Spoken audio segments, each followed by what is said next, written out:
Dice la palabra de Dios en Mateo capítulo 25, verso 1: entonces el reino de los cielos será semejante a 10 vírgenes que tomando sus lámparas salieron a recibir al esposo. 5 de ellas eran prudentes y 5 insensatas. Las insensatas tomaron sus lámparas, pero no tomaron consigo aceite. Mas las prudentes tomaron aceite en sus vasijas juntamente con sus lámparas, y tardándose el esposo, cabecearon todas y se durmieron. Y a la medianoche se oyó un clamor: aquí viene el esposo, salid a recibirle. Entonces todas aquellas vírgenes se levantaron y arreglaron sus lámparas. Y las insensatas dijeron a las prudentes: danos de vuestro aceite, porque nuestras lámparas se apagan. Mas las prudentes respondieron: para que no nos falte a nosotras y a vosotras, id más bien a los que venden y comprad para vosotras mismas. Pero mientras ellas iban a comprar, vino el esposo, y las que estaban preparadas entraron con él a las bodas, y se cerró la puerta. Después vinieron también las otras vírgenes diciendo: Señor, Señor, ábrenos. Mas él respondió y dijo: de cierto os digo que no os conozco. Velad pues, porque no sabéis el día ni la hora en que el Hijo del Hombre ha de venir. Amén. Puede sentarse, querido hermano. Dije que íbamos a hablar del clamor de la medianoche. Pero para entender y precisar la parábola de las 10 vírgenes, no podemos abrir el texto en el capítulo 25 de forma aislada. Tenemos que comprender el hilo conductor que une el discurso del Señor Jesús en el Monte de los Olivos. Y todo este bloque nace de una sola pregunta. Escúcheme, nace de una sola pregunta que los discípulos le hacen al Maestro en Mateo capítulo 24, verso 3. Y dice así: dinos, ¿cuándo serán estas cosas? ¿Y qué señal habrá de tu venida y del fin del siglo? Repito, dinos cuándo serán estas cosas y qué señal habrá de tu venida y del fin del siglo.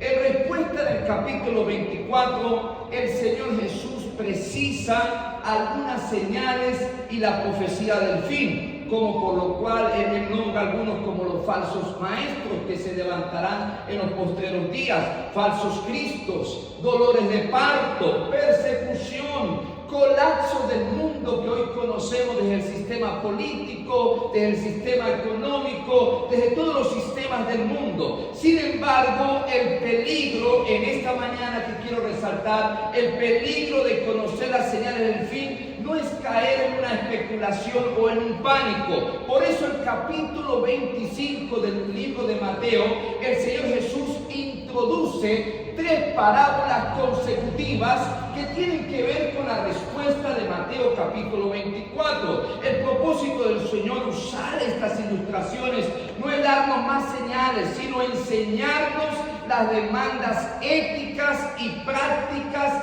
que cada uno de nosotros debemos tener ante la espera. Por eso el Señor Jesús usa esas 3 parábolas para evaluar 3 áreas distintas de la vida de la iglesia mientras el esposo, mientras él se tarda en venir a buscar la iglesia. Así que encontramos en el capítulo 25 la parábola que acabamos de leer, que son las 10 vírgenes. Y esta parábola evalúa nuestro ser, evalúa la condición espiritual interna de nosotros que nadie puede ver. Nos enseña que la espera, escúcheme en esta mañana, que la espera requiere de una comunión íntima, constante, intransferible, tuya y mía con el Espíritu Santo. La otra parábola del capítulo 25 es de los talentos. Y esto tiene que ver con evaluar, hermano, en nuestro hacer, la responsabilidad externa. Dije que la parábola de las 10 tiene que ver con la parte del ser, con la parte interna. Pero la parábola de los talentos tiene que ver con el hacer, tiene que ver con la parte externa. Y nos enseña que mientras usted y yo esperamos al Rey, al Señor que vendrá a esta tierra para buscar a su iglesia, no nos podemos cruzar de brazos. Tenemos que trabajar con fidelidad, multiplicando lo que Dios nos ha confiado a cada uno de nosotros. Pero luego encontramos la tercera parábola, que en el capítulo 25 habla de las ovejas y los cabritos, y allí ya no evalúa el ser, allí ya no evalúa el hacer, sino que ahora evalúa el dar, el fruto práctico, hermano. Nos enseña que la preparación en Dios nos demuestra un amor y una compasión por aquellos que son más vulnerables. Entendiendo lo que las 10 vírgenes nos quiere transmitir el Señor esta mañana, vamos ahora a este capítulo. Y dije al principio, el clamor de la medianoche, ese es el tema, el clamor de la medianoche. ¿Y qué significa las 10 vírgenes?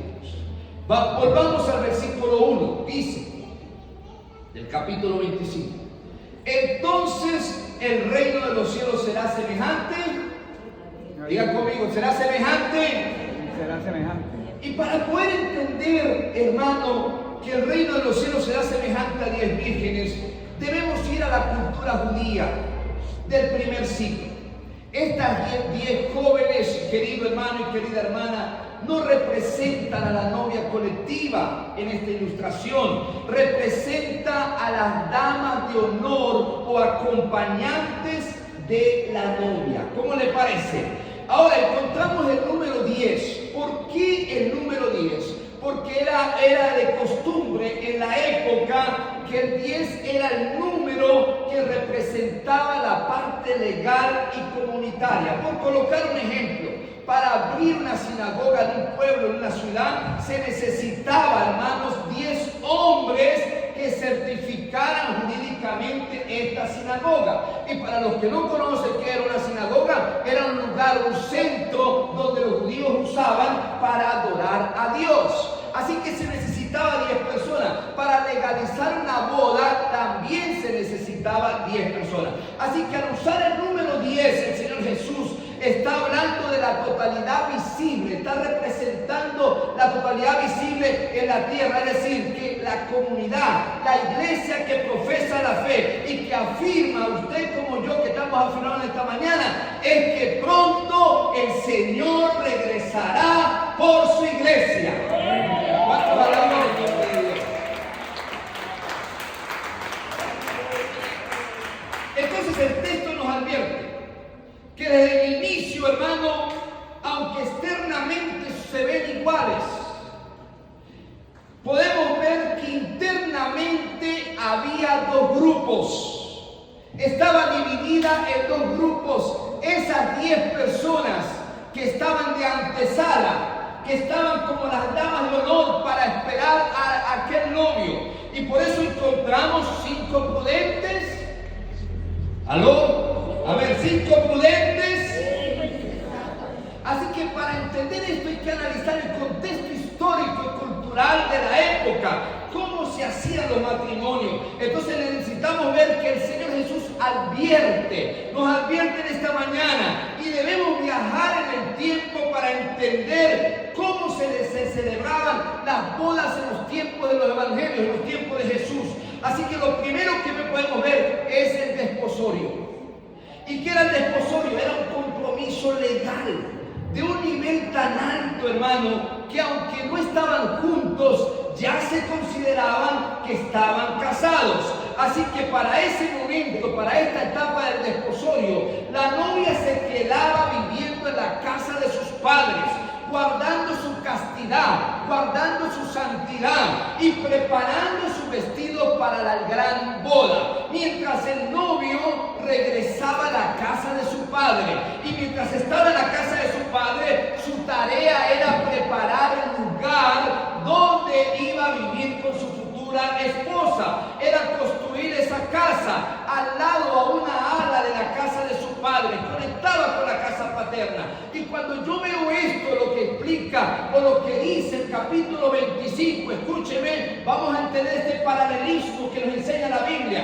Cuando vemos que este capítulo 25 nos habla cómo el novio y la novia se preparaban y cómo el novio estaba preparando la casa. Óigame en esta mañana, este paralelismo nos lleva directo a San Juan capítulo 14 verso 2, cuando el mismo Jesús, estando en esta tierra, dijo: en la casa de mi Padre muchas moradas hay, pues si no hay, voy a preparar lugar para cada uno de los que están aquí en esta mañana. ¿Cuántos alaban el nombre del Señor?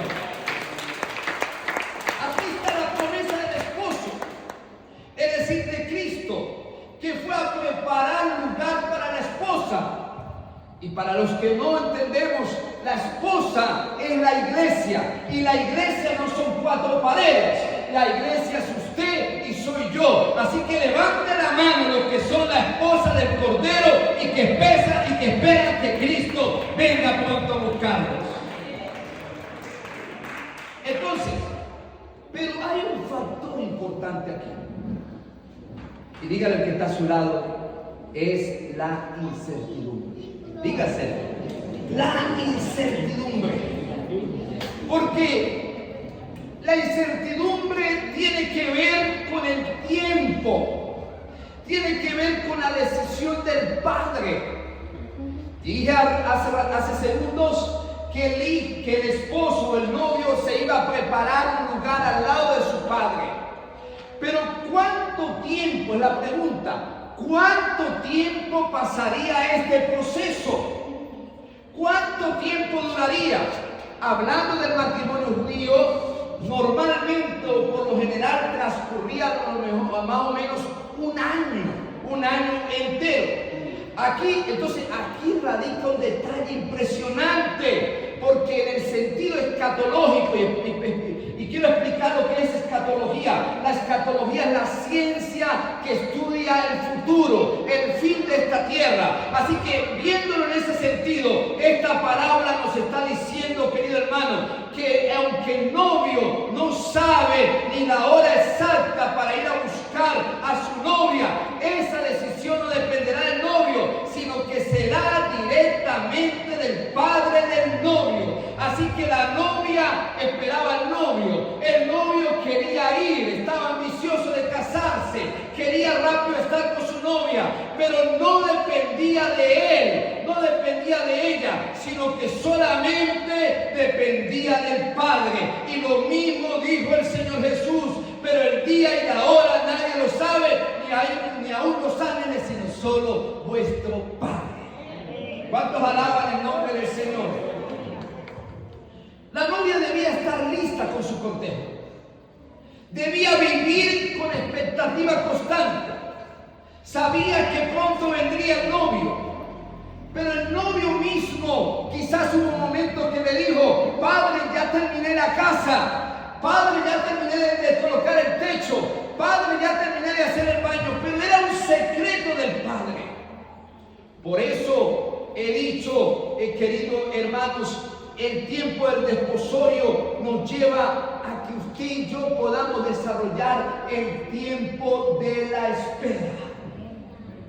Y a nadie de los que estamos aquí en esta mañana nos gusta esperar.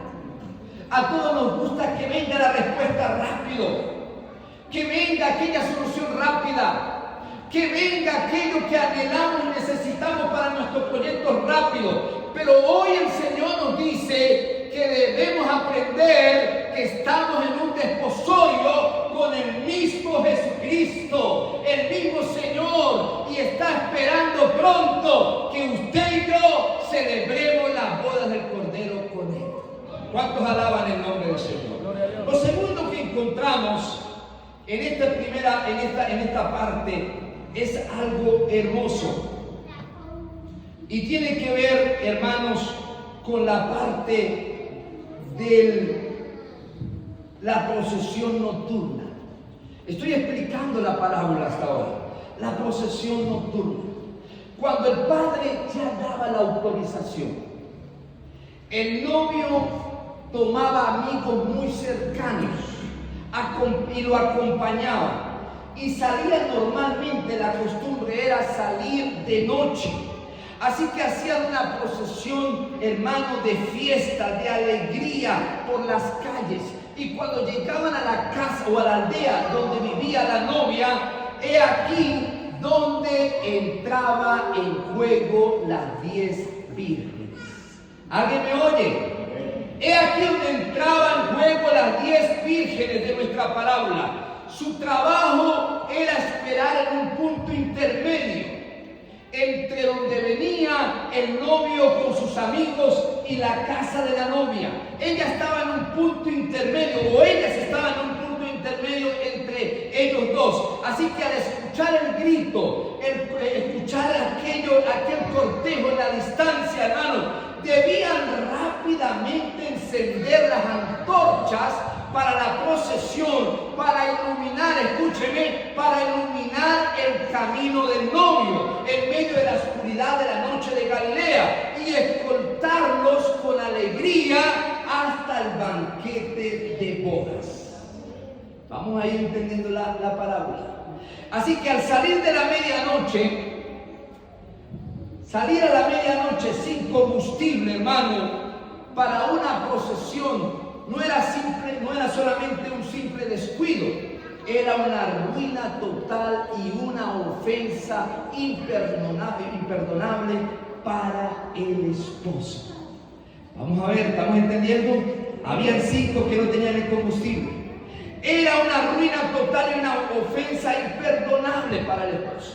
Así que, hermanos, la estructura de esta boda antigua, querido hermano, es el mapa perfecto para que usted y yo entendamos que pronto va a suceder algo que se llama arrebatamiento de la iglesia.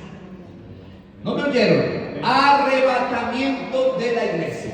¿Y qué es el arrebatamiento? Mire, queridos hermanos, voy a hacer esto aquí para explicar a algunos que quizás no conozcan. El arrebatamiento de la iglesia es un episodio que pronto va a suceder.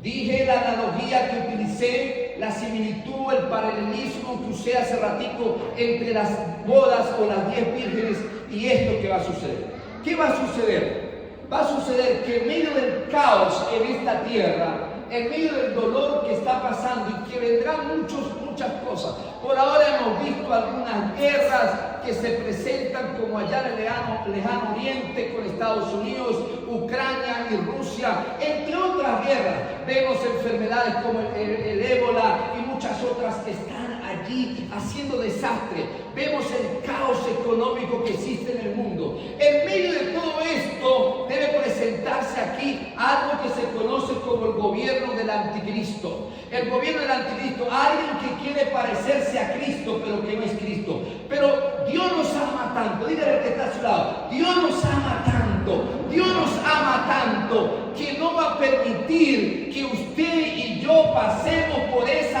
gran semana que es conocida como la gran tribulación. Y allí sucederá algo que le llamamos el arrebatamiento. ¿Qué quiere decir esto? Que usted y yo, no se asusten esta mañana, usted y yo vamos a salir de esta tierra, usted y yo vamos a salir en medio del caos y iremos a un lugar que el apóstol Pablo dijo, ni oído ha escuchado, ni ojo ha visto, son aquellas que ha preparado el Señor Jesús para todos nosotros. ¿Cuántos alaban el nombre de Dios? Así que tranquilo, el precio de nuestra redención ya fue pagado en la cruz. Sí, hoy la iglesia espera en esta tierra mientras el esposo prepara las moradas de los cielos. Usted y yo hoy a través de los medios podemos ver videos impactantes de lugares tan hermosos, lugares hermosos. Lugares, hermanos, donde quizás son adornados con oro. Pero todo eso, aunque nuestros ojos humanos nos sorprende, nos admiramos, pero eso se va a quedar pequeño. Escúcheme, eso se va a quedar pequeño para lo que Dios tiene preparado para ti y para mí. Gloria a Dios. Amén. Así que dígale que te vale la pena luchar.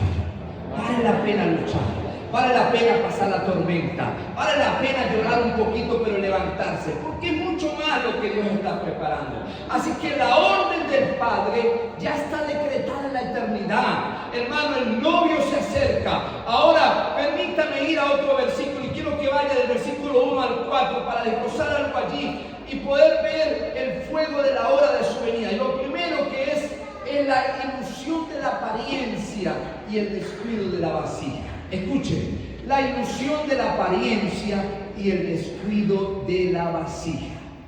Verso 1 al 4 del capítulo 25 dice: entonces el reino de los cielos es semejante a 10 vírgenes que tomando sus lámparas salieron a recibir al esposo.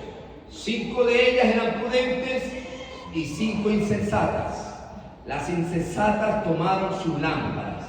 Y he resaltado esta frase: no tomaron consigo aceite. ¿Aló? Dice, no tomaron consigo aceite. Mas las prudentes dice que tomaron aceite. ¿De dónde? De las vasijas, juntamente con sus lámparas. Cuando descubrimos y miramos el texto original de esta parte, hermano, está hablando de un término griego que es lapados.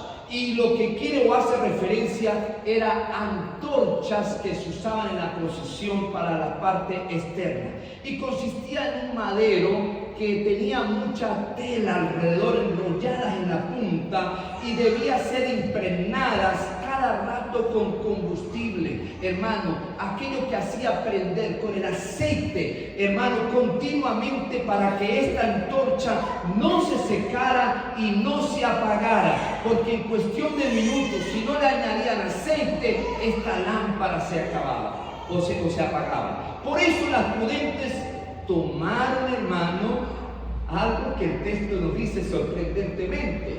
Dice que lo que quiere decir al español es que tomaron una vasija, un frasco de aceite, hermano, para la reserva. Y cada vez que ellas veían que se iba a apagar la antorcha, entonces le echaban aceite a la antorcha para que no se apagara. Pero las otras hermanitas, o hermanitos, hermanos, ellas no tuvieron la prudencia. Insistieron, cometieron el error fatal de la parte inmediata. No, vamos a descansar, eso vamos a conseguir, se va a demorar el novio. Así que cuando vieron que sus antorchas se estaban acabando, que sus trapos se estaban allí apagando, asumieron que el novio ya venía rápido, hermano, y entonces comenzaron a pedirle aceite a las otras que sí tenían aceite o que habían llevado la vasija. ¿Cuántos tienen aceite en su vasija? Dije que eso no lo podemos ver. Eso es algo interno entre usted y Dios, yo y Dios. Amén. Así que, hermano, estas mujeres se conformaron con el brillo del momento, con el brillo que estaba allí. Estas 10 jóvenes representan a la iglesia que profesa esperar al Señor. Escúchenme, que profesa esperar al Señor. Las 10 tenían lámparas, eso dice la Biblia. Y la lámpara, hermano, representa el testimonio público. Escúcheme, representa el testimonio público, representa la actividad externa que la iglesia debe tener. Es, hermano, es venir al templo, es participar en los ministerios, es cantar, es aportar, es usar un lenguaje celestial. Esos son los que tenemos la lámpara. Hermano, que a los ojos de los humanos, de los seres humanos, de las personas, quizás nos vean que tenemos esas lámparas, quizás nos vean que somos espirituales, pero la diferencia no estaba en la lámpara pública, estaba en la vasija secreta. ¿Alguien me oye? Gloria a Dios. No estaba en la lámpara. Miren, esta lámpara que está alumbrando aquí, no, estaba en la vasija secreta. Cada vez que la lámpara, ¿por qué brillaba esa lámpara tanto? Porque siempre tenían aceite aquellas insensatas vieron que estaba brillante y dijo, bueno, estamos bien, no necesitamos aceite. Y así muchos cristianos que se la saben toda, se saben la Biblia al derecho y al revés. Pero necesitamos entender que no va a depender de ese conocimiento, va a depender de nuestra intimidad con Dios. Y esa intimidad con Dios se exterioriza en lo público. No tengo que decirlo, la gente ve que tu lámpara y mi lámpara están encendidas para la gloria de Dios. Dije que esa vasija representa esa comunión con el Espíritu Santo. La oración secreta en la habitación, el quebrantamiento genuino en la presencia de Dios, el peso del carácter cristiano que nadie ve. Las insensatas tenían ministerio, pero no tenían intimidad. ¿Alguien me oye? Las insensatas tenían ministerio, pero no tenían intimidad. Tenían la forma de la piedad, pero carecían del poder de Dios. Y qué peligroso es vivir de las rentas de la reputación espiritual que teníamos, o que podemos decir, pero ante Dios esa renta puede estar quebrada. Alguien puede engañar al liderazgo, puede engañar al cónyuge, querido hermano, puede engañar a la congregación con una lámpara reluciente que alumbra, con un activismo incansable. Pero Dios, escúcheme, Dios no examina los adornos de la antorcha. Él mide el nivel de la vasija. ¿Alguien me oye? ¿Alguien me oye? Él no está pendiente de sus adornos. Él está pendiente del nivel de tu vasija. ¿Y dónde conseguimos ese nivel de la vasija? ¿Dónde lo conseguimos? Dígase lo que está a su lado, dígase, ¿dónde lo conseguimos? Así que el activismo eclesiástico jamás podrá sustituir el altar de la intimidad con Dios. El problema del ser humano, y esto no podemos decir que es solamente para los cristianos evangélicos, no. El problema del ser humano es que nosotros tenemos al Señor como un amuleto. Tenemos al Señor cuando lo necesitamos. Pero el Señor quiere que tú y yo vayamos más allá y que entendamos que Jesús no es tu amuleto ni mi amuleto. Jesús es mi Señor, mi Todopoderoso, mi Salvador, el que estará conmigo y me llevará un día a su presencia. Si tu vida de oración hermano, es más alta que tu oración en el secreto, tu vida de oración pública es más alta que tu oración en el secreto, tu lámpara está vacía. ¿Alguien me oye? Tu lámpara está vacía. Si depende de los aplausos, de la mirada de los hombres para mantenerte encendido, para mantenerte enfocado, para mantenerte en la ruta, en la meta, en el propósito de Dios, estás viviendo del brillo del momento. Pero la gran pregunta que el texto nos obliga a hacernos en esta hora no es qué tan grande o bonita sea nuestra lámpara, sino si nuestra vida cuenta hoy con el aceite necesario, escúcheme, con el aceite necesario para sostener el fuego en la hora de su arrebatamiento. Lo quiero volver a decir. Escuchen, la gran pregunta no es qué tan grande o qué bonita sea tu lámpara. Estamos entendiendo el contexto o la metáfora que estoy usando. La gran pregunta no es qué tan grande sea usted en Dios. ¿Qué tanto usted se sepa de la Biblia? ¿Qué tanto usted y yo sabemos? Tengo 40 años en el Evangelio. Yo me la sé todas. No.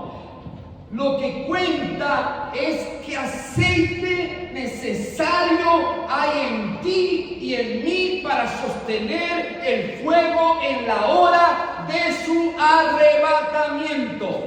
Permítame volver otra vez a la escatología. En esta tierra habrá caos cuando suceda ese arrebatamiento. Pilotos de avión desaparecerán y los 200 personas que iban en el avión se van a estrellar. El piloto que estaba en un tren, si estaba conectado con Dios, el tren se el capitán va a desaparecer y el tren va a chocar y va a suceder algo extraordinario. ¿Cómo es eso? Si la Biblia lo dice. Pero usted y yo estamos aquí en esta mañana, estamos llenando nuestra lámpara de aceite. Cuando escuchamos la palabra atentamente y la colocamos en práctica, estamos llenando la lámpara. Señores que me escuchan en esta mañana, escúcheme. A Dios no lo podemos agarrar de la chiva porque Dios no tiene chiva. A Dios no la podemos ganar porque a Dios nadie le gana. A Dios hay que vivir en una vida de integridad en lo público y en lo secreto para que la lámpara esté llena de aceite para lo que va a suceder pronto. Va a suceder algo extraordinario. Entonces va a suceder lo que se llama el arrebatamiento.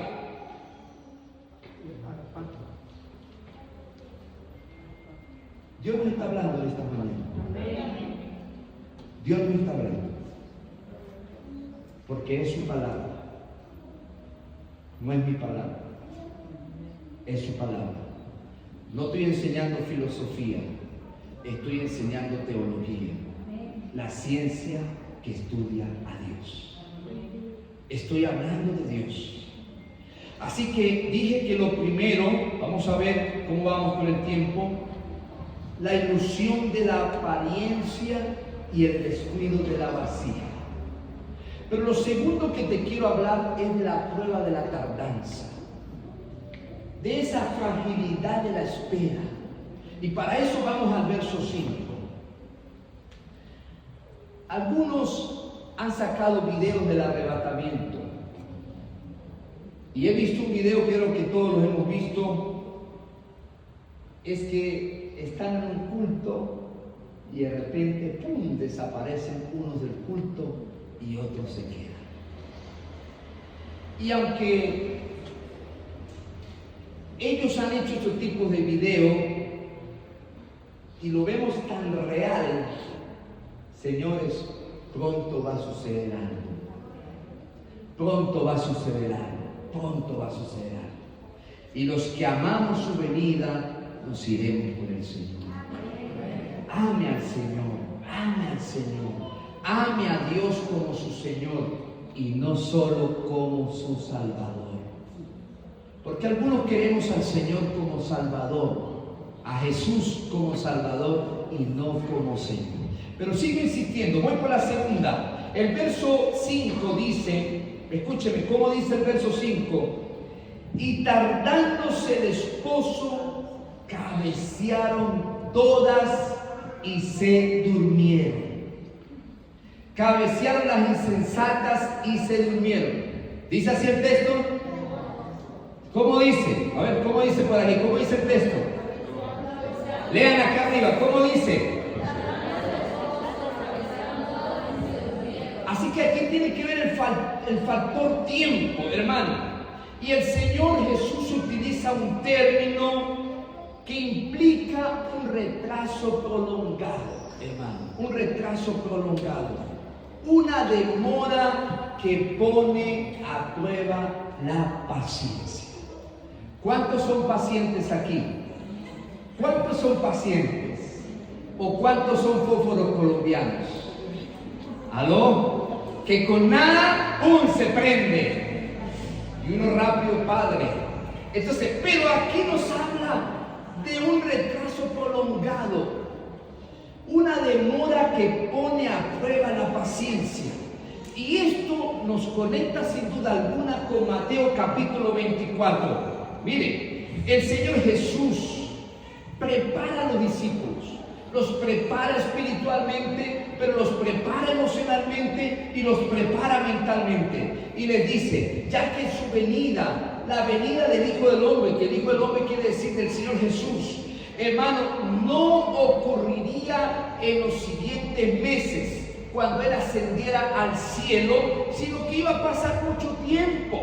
Quizás iban a pasar siglos. Y déjame decirte, los discípulos querían obedecer lo que Mateo capítulo 28, verso 19 dice, ir a ser discípulos. Ellos querían conquistar el mundo. De hecho, Pablo en el último capítulo, creo que 28 del libro de los Hechos, Pablo anhelaba llegar a España, llegar allá lo más allá del continente europeo. Llegó a Roma encadenado, pero anhelaba llegar hasta lo último, llegar allá a España, porque en un pasaje Pablo dice, como que da a entender, yo me quiero ir con el Señor, no quiero ver la muerte, quiero estar con el Señor, pero el Señor nos va preparando. ¿Por qué? Porque estaba pensando en usted y en mí, estaba pensando en los que están afuera que necesitan venir, más de 8.000 millones de personas en este mundo, pero hay una gran cantidad, quizás un 70% que todavía no conocen al Señor y que no van a disfrutar de esa venida del Señor Jesús.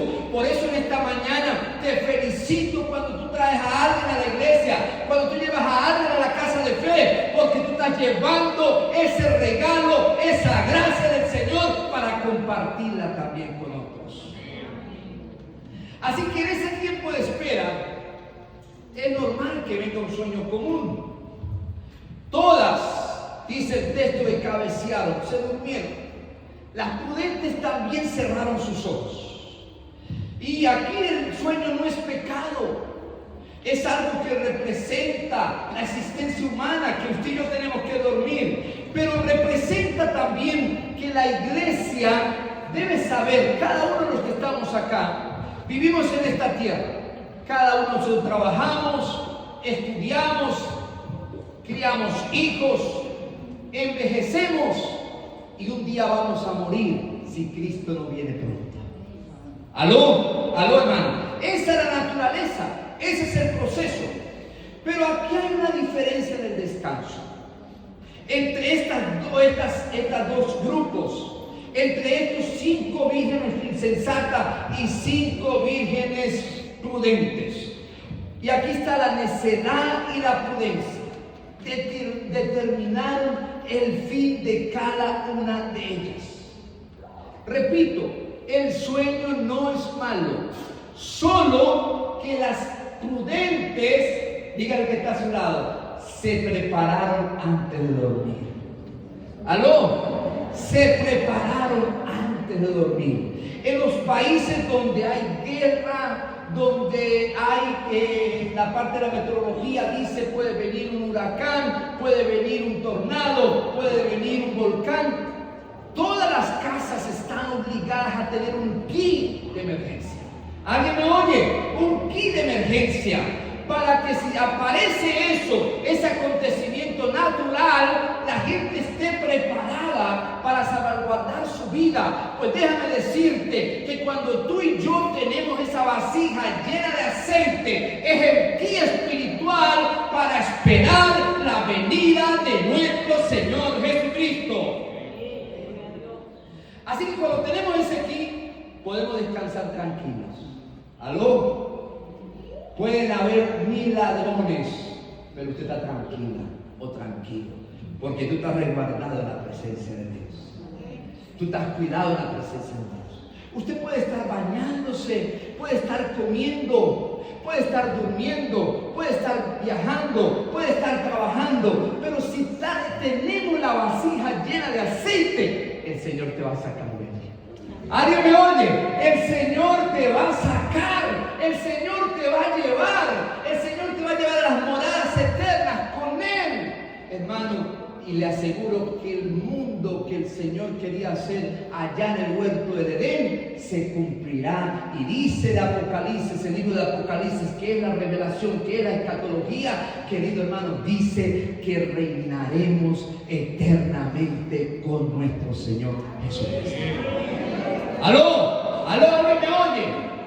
Querido hermano, no se asuste, pero es que yo ¿cómo voy a dejar la casita? ¿Cómo voy a dejar el carro? ¿Cómo voy a dejar los perritos, hermano Alejandro? No, ¿cómo los vamos a dejar? No, tranquilo, allá va a haber mejores casas, allá va a haber mejores carros, allá va a haber algo extraordinario para todo aquel que ama y sirve al Señor, como lo estamos haciendo usted y yo en este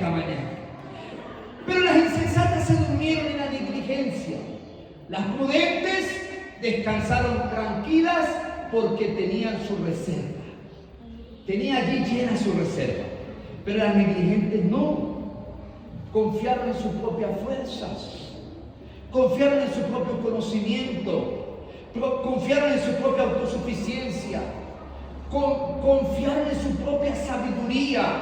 Hermano, pero la tardanza del esposo, hermano, es el filtro que el Señor tiene, hermano, para separar la emoción pasajera de esta vida con una convicción espiritual. Esa espera, hermano. Así que tienes que trabajar, tienes que tener tu casa, tienes que tener tu carro, tienes que darle lo mejor a tus hijos, pero no coloques tu corazón en esas cosas. No, es parte de nuestra vida, tenemos que tenerlas para vivir bien, para tener cosas, pero tú y yo debemos colocar nuestro corazón en el Señor, porque hoy podemos tener y mañana no podemos tener, pero si mañana tenemos y hoy no tenemos, el Señor Jesús jamás te va a olvidar. Él va a estar allí para sustentarte, Él va a estar allí para ayudarte. Por eso es importante entender que esta espera no es para que nos perdamos, esta espera es un filtro para que nos preparemos. Mira, el Señor nos ama tanto que Él está allí esperando hasta que nos alineemos con Dios.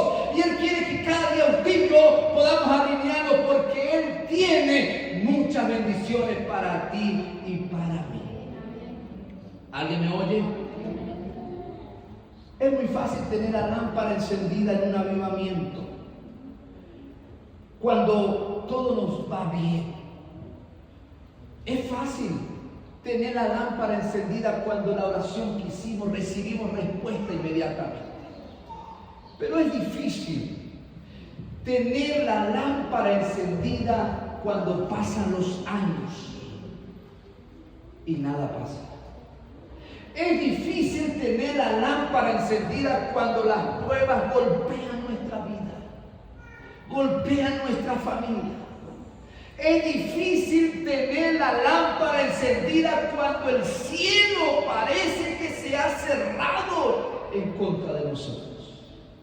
Es difícil, querido hermano y querida hermana, pero la rutina diaria y las demandas de este sistema secularizado tienen un efecto, hermano, que tratan como paralizar el alma. Pero quiero decirte, el desgaste emocional, las deudas, las crisis familiares, la monotonía de la vida cotidiana, hermano, pueden debilitar la expectativa que tú y yo tenemos del regreso de Cristo. Muchos comenzaron esta carrera del Evangelio con pasión, pero con el tiempo se han ido desgastando hasta dejarlos espiritualmente secos. Y el peligro real no es realizar nuestras tareas cotidianas. El peligro es permitir que lo cotidiano robe lo eterno de nosotros. ¿Alguien me oye? Robe lo eterno de nosotros con el paso de los años.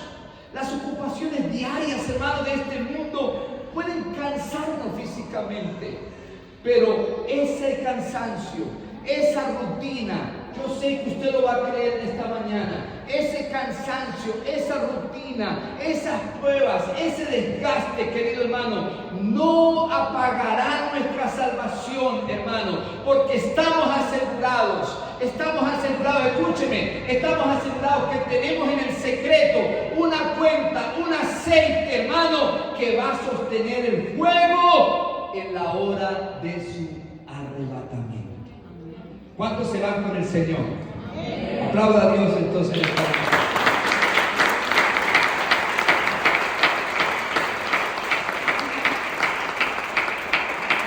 Vamos a ver cómo vamos. Estamos hablando del clamor de la medianoche. ¿Qué hora es la medianoche? Las 12. Algunos estamos esperando el abrazo del nuevo año. Pero el tema es esperando el clamor de la medianoche. Y dije al principio, de acuerdo al verso 1 al 4, la ilusión de la apariencia y el descuido de la vasija. Luego fuimos al verso 5, que habla de la prueba de la tardanza. Pero ahora vayamos al verso 6 al 9. Y aquí dice, y a la medianoche, ¿qué se oyó? A ver, estamos aquí. ¿Qué se oyó? Aquí viene, hay un símbolo de exclamación, así que tenemos que elevar nuestra voz. Y dice, aquí viene el esposo, salid a recibirle. Entonces todas aquellas vírgenes se levantaron y arreglaron sus lámparas. Y las insensatas dijeron a las prudentes, danos de vuestro aceite, porque nuestras lámparas se apagan. Mas las prudentes respondieron diciendo, para que no falte a nosotras y a vosotras, le propusieron, y más bien a los que venden y compran para vosotras mismas. No le dicen que le compren a ellas porque ellas sí estaban, ¿cómo se llama, hermano? Eran diligentes, estaban preparadas, no improvisaron, no hicieron las cosas al azar. Y yo sé que los que estamos aquí en esta mañana somos prudentes, no estamos haciendo la vida al azar, sino que estamos caminando en eso. Entonces, a la medianoche, hermano, representa la hora del juicio inesperado. El momento de esa irrupción divina, cuando el mundo está sumido en las tinieblas espirituales. El verso 44 del capítulo 24 se cumple. Y dice, de Mateo 24, 44, dice, el Hijo del Hombre, ¿cómo dice? A ver, póngalo allí. Mateo 24, mire hermano, verso 44, vamos a ver qué dice. El Hijo del Hombre vendrá a la hora que no pensáis. ¿Usted sabe a qué hora viene el ladrón a robarlo? ¿Aló?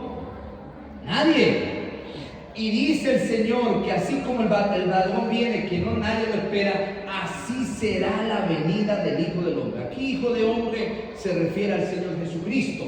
Así que hermano, aquí hay un grito que sacude la noche. En este lugar, en esta tierra, va a haber un sacudón en el mundo. Los poderosos de las grandes potencias no sabrán qué pasó, qué está pasando. Pero hermano, el tiempo de la preparación se ha terminado de golpe. Ahora comienza el tiempo del encuentro. He dicho en esta mañana los dos primeros puntos, hemos hablado del tiempo de la preparación. Ahora hablemos del tiempo del encuentro. Es la hora del encuentro con nuestro Señor Jesucristo. El Señor Jesús, aunque la mente humana nos diga, eso no va a suceder, eso es mentira, pero hoy puede venir el Señor Jesús. En este momento puede venir el Señor Jesús. En cualquier momento de nuestra vida puede venir el Señor Jesús. Pero en este sacudón de la noche, las lámparas, hermano, deben estar encendidas, no botando humo. ¿Alguien me oye? Cuando Luis hace aquella carne de cochino, ¿verdad? Al final hay que echarle agua al, ¿cómo se llama?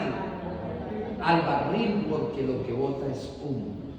Entonces, la lámpara de nosotros, prueben el cochino a Luis, le va a poner una venta de cochino, lo hace bueno. Hermano, usted va a ver el humo. Pero es aquí importante, cuando despertaron las jóvenes insensatas, intentan encender sus antorchas, pero los trapos están secos. ¿Alguien me oye? Los trapos están secos. Solo hay humo negro. Solo hay humo negro. Y el texto griego usa un verbo que significa se están apagando.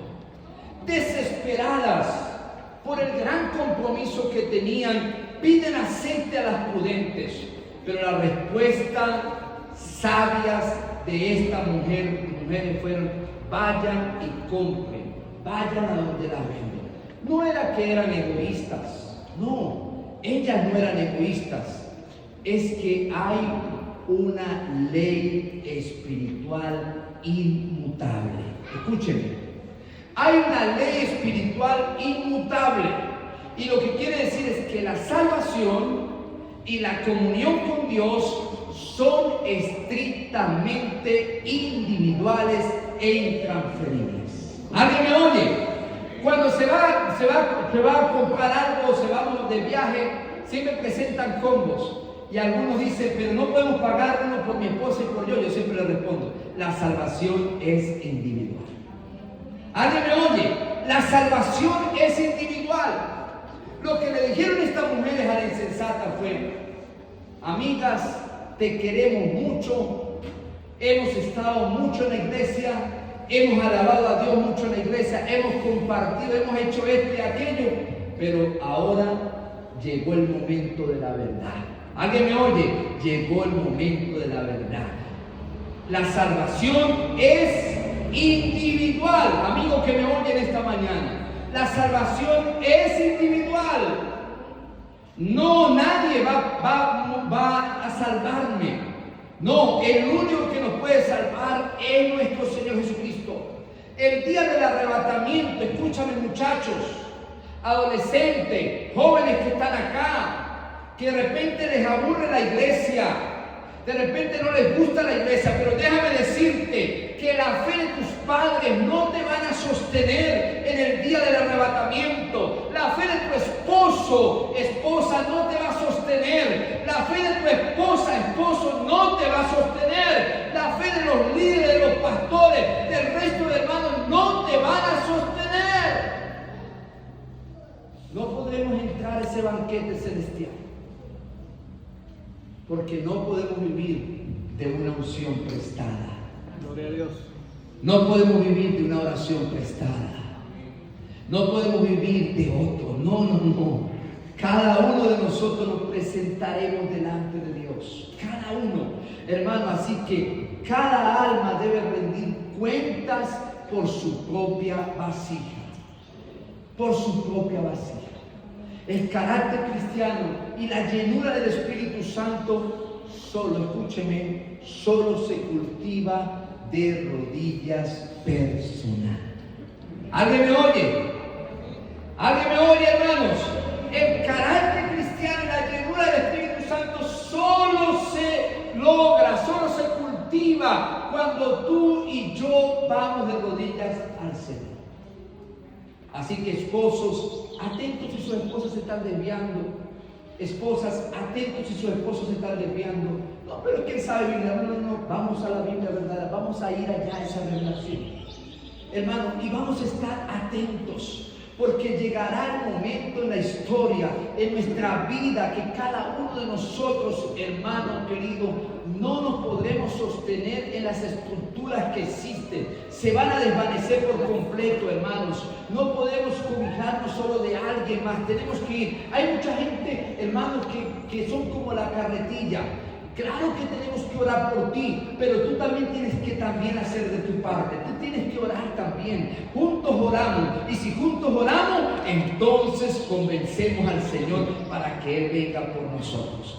Cuando el clamor de la medianoche rasgue los cielos, hermano, la piedad colectiva, esta piedad colectiva que hay en esta mañana, no nos va a servir a ninguno. Ninguno nos va a servir, hermano, no nos va a servir como boleto de entrada. Por eso no podemos improvisar en ese momento del juicio. No, hermano, aquí nos toca a usted y a mí, hermano, oír el sonido de la trompeta.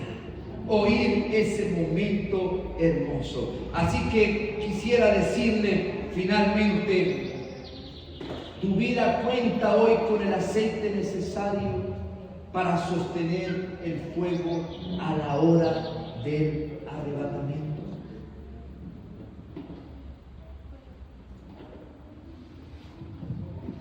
El verso 10 al verso 12 dice, pero mientras ellas iban a comprar, vino el esposo, y las que estaban preparadas, ¿qué pasó, hermano? Entraron a las bodas y se cerró la puerta. Después vinieron las otras vírgenes diciendo, Señor, Señor, ábrenos. Hay un símbolo de exclamación, dice, Señor, Señor, ábrenos.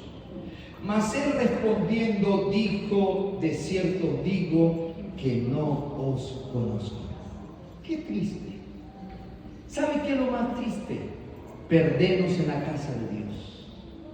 ¿Sabe qué es lo más triste? Estar en la casa de Dios y estemos perdidos por nuestras actitudes. Eso es lo más triste. Ellas estaban allí, fueron seleccionadas en el cortejo de esas 10 mujeres, pero no se prepararon. ¿Y sabe qué es lo que nos dice? Que en la cultura oriental, hermano, en el cortejo, cuando entraban a la casa del banquete, los pesados cerrojos pasaban aquella puerta grande, hermano, por motivos de seguridad y de privacidad, hermano. Y el que llegara tarde a esa fiesta era un insulto para el novio. Y cuando la puerta se cerraba, hermano, se acababa el fin del periodo de la oportunidad. Y ese es el peligro del autoengaño que nosotros podamos tener. Por eso Mateo 24 dijo el Señor, como los días de Noé, así será la venida del Hijo del Hombre. Y cuidado, hermanos, porque muchas insensatas como estas vírgenes, hermanos, regresaron golpeando. Pero dice Mateo capítulo 7, versos 21 y 23. Miren lo que dice: no todo el que me dice Señor, Señor, entrará en los reinos de los cielos, sino el que hace la voluntad de mi Padre que está en los cielos. Muchos me dirán en aquel día: Señor, Señor, no profetizamos en tu nombre, y en tu nombre echamos fuera demonios, y en tu nombre hicimos muchos milagros. Entonces les declararé: nunca os conocí, apartados de mí, hacedores de maldad. Lo dice la Biblia.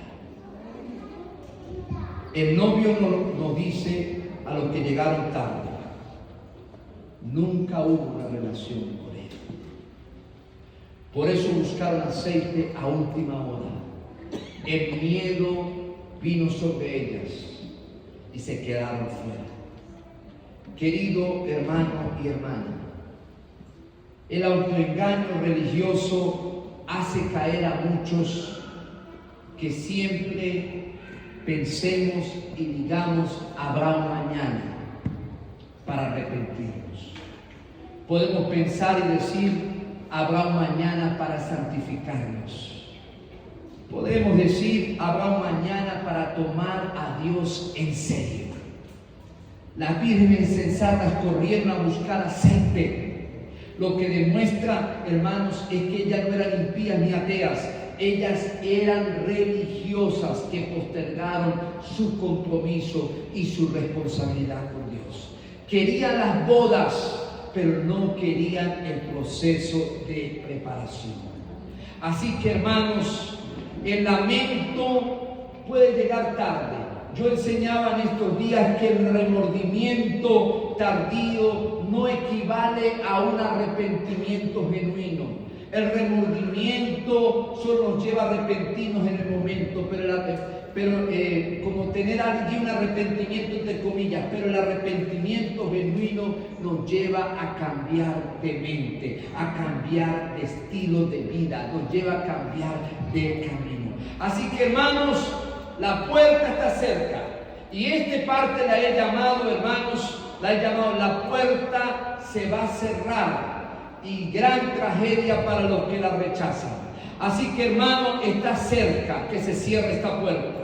Pero aquellos que estamos allí esperando al novio, oiremos pronto los cánticos de las bodas. Vestiremos, hermano, unas ropas hermosas. Estaremos con el Señor Jesús para siempre, eternamente. Aplauda a Dios en esta mañana y colóquese de pie en esta mañana.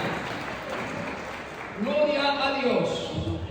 No permita que tu familiaridad con las cosas de Dios te cieguen ante tu alarmante falta de intimidad con Dios. El verso 13 dice: velad pues, porque no sabéis el día ni la hora. Escúcheme, nadie salga, espérese un momentico allí, mire cómo dice: velad pues, porque no sabéis el día ni la hora en que el Hijo del Hombre ha de venir. ¿Alguien me oye? No sabemos. El Señor Jesús cerró el sermón del Monte de los Olivos con esta palabra: velad. Y hoy no queremos que usted caiga en el pánico, las personas que quizás están oyendo por primera vez de esta profecía. No. Lo que hoy queremos es que tú veles, que tú puedas velar por la gracia, que tú puedas velar por esa oportunidad que Dios te da.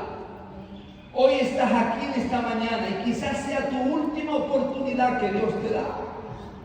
Quizás sea la última vez que Dios te da. He visto lugares, por ejemplo, hace años en Colombia, tenía 17 años y predicaba en una iglesia en Colombia, y un caballero llegó a la iglesia y el Espíritu Santo me dijo: llámalo porque es la última oportunidad. Lo llamé y aquel caballero en su arrogancia no quiso pasar. Eso fue el día domingo. El miércoles en la mañana le dio un infarto fulminante y cayó allí muerto. Dios nos da oportunidades. Y te digo esto no para que sientas miedo, porque el aceite del Espíritu Santo, el perdón del Señor está aquí para todos nosotros. Así que hoy el Señor nos está invitando a que preparemos nuestra vasija, porque Cristo viene